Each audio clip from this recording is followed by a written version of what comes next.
హైదరాబాద్ పాతబస్తీ లాల్ దర్వాజా సింహవాహిని శ్రీ మహంకాళి అమ్మవారి దేవాలయ కమిటీ సభ్యులు కాంగ్రెస్ రాజ్యసభ సభ్యులు అనిల్ కుమార్ యాదవ్ ఆహ్వానించడంతో నేడు అమ్మవారి దర్శనానికి అనిల్ కుమార్ యాదవ్ రావడంతో ఆలయ committee chairman C Rajender Yadav మరియు కాంగ్రెస్ సీనియర్ నాయకులు కార్యకర్తలు శాల్వాలు కప్పి ఘనంగా సన్మానించారు.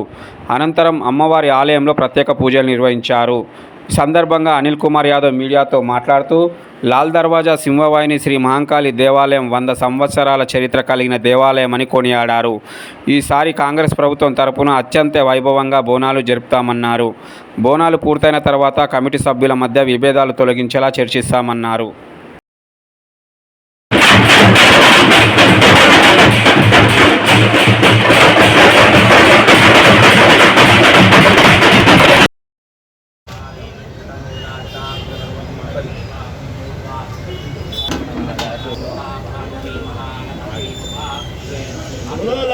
మహంకాళి మాతాకి చైర్మన్ గారు బ్రదర్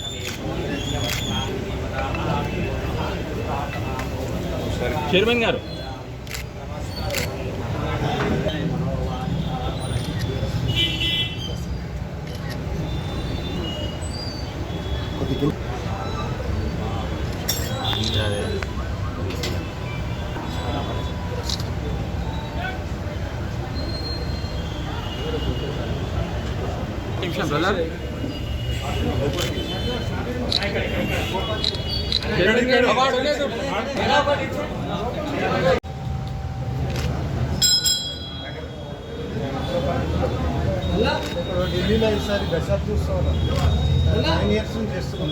తెలంగాణ వచ్చినాం. ఈసారి 10 మన సిటీ డిస్కషన్ అయింది. డిస్కషన్లో 200 మెంబర్స్ ఆల్రెడీ టికెట్స్ బుక్ చేసుకున్నాం. మన 7th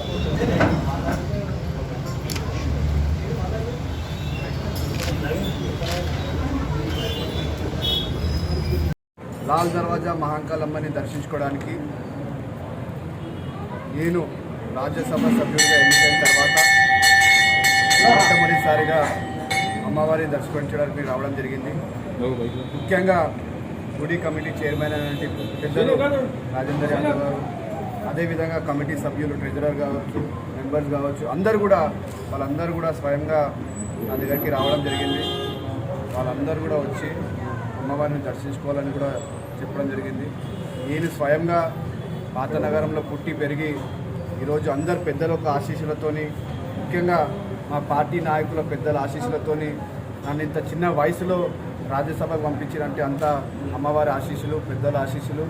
అదేవిధంగా నిన్న ప్రభుత్వం తరఫున కూడా బోనాలకు సంబంధించిన ప్రిపరేటరీ మీటింగ్ కూడా జరగడం జరిగింది. దానికి సంబంధించిన విషయాలు కూడా ముఖ్యంగా చైర్మన్ గారితో కూడా చర్చించినాం, కమిటీ మెంబర్స్తో కూడా చర్చించినాం. గతంలో డెవలప్మెంట్ గురించి, గుడి డెవలప్మెంట్ గురించి కావచ్చు, గుడికి చేసిన కమిట్మెంట్స్ కావచ్చు, అవన్నీ కూడా రివ్యూ మీటింగ్లో డిస్కస్ చేయడం జరిగింది.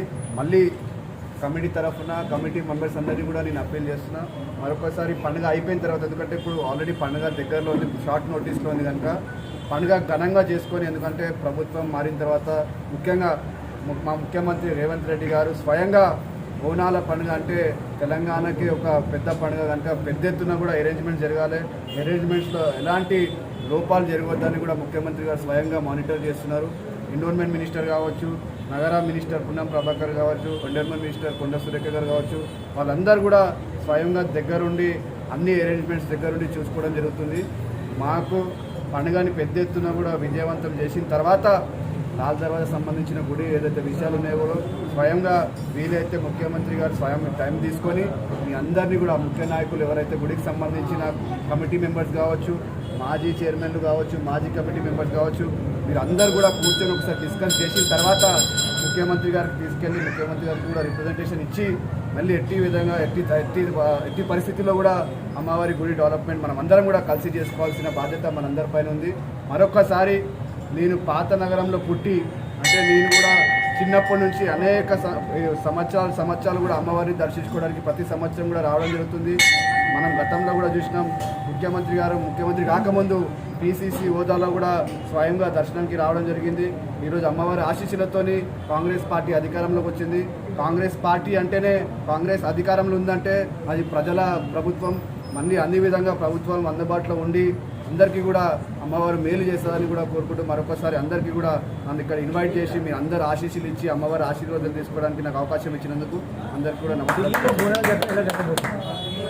ఢిల్లీలో ప్రతి సంవత్సరం కూడా బోనాలు అక్కడ కూడా, ఎందుకంటే మన బోనాల కల్చర్ ఏదైతే ఉందో కేవలం తెలంగాణ కాకుండా మన విజయవాడ కూడా తీసుకెళ్తారు. ఇప్పుడు మళ్ళీ ఢిల్లీలో కూడా చేస్తారు. ప్రభుత్వం తరఫున కూడా ఢిల్లీలో ఏదైతే బోనాల పండుగ జరుగుతుందో దానికి కూడా ప్రభుత్వం తరఫున అన్ని విధాలుగా సహకరించడానికి ప్రభుత్వం సిద్ధం. మీరు ముందుండి నడిపించాలి, ఎందుకంటే ఎంపీ అయినారు. గత ప్రభుత్వం ఏర్పాట్లు సరిగ్గా చేయలేదనే విమర్శలు ఉండే, మరి ప్రభుత్వం ఎట్లా చేయబోతా ఉంది? మరి గత ప్రభుత్వం ఏర్పాట్లు సరిగ్గా చేయలేదు బోనాల టైంలో అని అన్నది, ఇప్పుడు ప్రభుత్వం మారిన తర్వాత మీరు ఎట్లా చేయబోతున్నాం అన్నారు? ఎట్లా చేయబోతున్నాం అంటే ఆల్రెడీ ప్రిపరేటరీ మీటింగ్ తీసుకోవడం జరిగింది. మీరు చూస్తారు సార్, పెద్ద ఎత్తున కూడా అన్ని అరేంజ్మెంట్ జరుగుతుంది. మీ దృష్టిలో కూడా ఏమైనా మీరు ప్రభుత్వంకి తీసుకురావాలంటే మీ దృష్టిలో కూడా ఏమైనా ఉండి అన్న ఇక్కడ ప్రిపరేషన్ కాలేదు, ఎక్కడన్నా ఏమైనా లోపాలు కనిపిస్తే కూడా మేము ఓపెన్గా ఉన్నాం. మీరు మా దృష్టికి తీసుకొస్తే అవి కూడా ఇమీడియట్లీ రెక్టిఫై చేస్తాం కూడా సిద్ధంగా ఉంటాం. ఇది 100 సంవత్సరాల ఆలయము. దీనికి ప్రత్యేకత ఉంది. ఇక్కడ కొన్ని అంటే కమిటీలలో సమన్వయం లేదు, ఎందుకని? సరే, ఇప్పుడు పండుగ జరుగుతుంది. పండుగ తర్వాత కూర్చొని అందరితో మాట్లాడతాం. ఎందుకంటే ఏ కమిటీ అయినా కూడా అందరు మన వాళ్ళే కూర్చొని వాళ్ళందరితో వ్యక్తిగతంగా చర్చించి వాళ్ళ ఏదైనా మిస్అండర్స్టాండింగ్ ఉంటే కూడా వాళ్ళందరితో సమన్వయం. కొందరు కోర్టు నోటీసులు పంపించినట్టు చెప్తున్నారు, దానిపైన మీ వివరణ? నేను ఇక్కడ కేవలం దర్శనం చేసుకొని వచ్చిన ఆ విషయం పండుగ తర్వాత అందరితో చర్చించి, ఫస్ట్ మనకు గుడి డెవలప్మెంట్ ఇంపార్టెంట్. గుడి 100 సంవత్సరాలు మనం పుట్టక ముందు నుంచి ఉంది. ఇంకా 100 సంవత్సరాలు కాదు 1000 సంవత్సరాలు గుడి బాగుండాలని మనం అందరూ ఆశించుకోవాలి. సో దానికి సంబంధించి మనం ఏ విధంగా అది ఆలోచిస్తాం. మనం ఉంటాం లేము ఇంపార్టెంట్ కాదు. గుడిని రేపు తరాలు కూడా గుర్తుపెట్టుకోవాలి. ఎంతమంది చైర్మన్లు వచ్చిపోయినా కాదు, గుడి అందరు ఉన్నప్పుడు డెవలప్ అయిందని ఒక ఆలోచన మన అందరిలో ఉంటే 100% అమ్మవారి ఆశీస్సులతోని.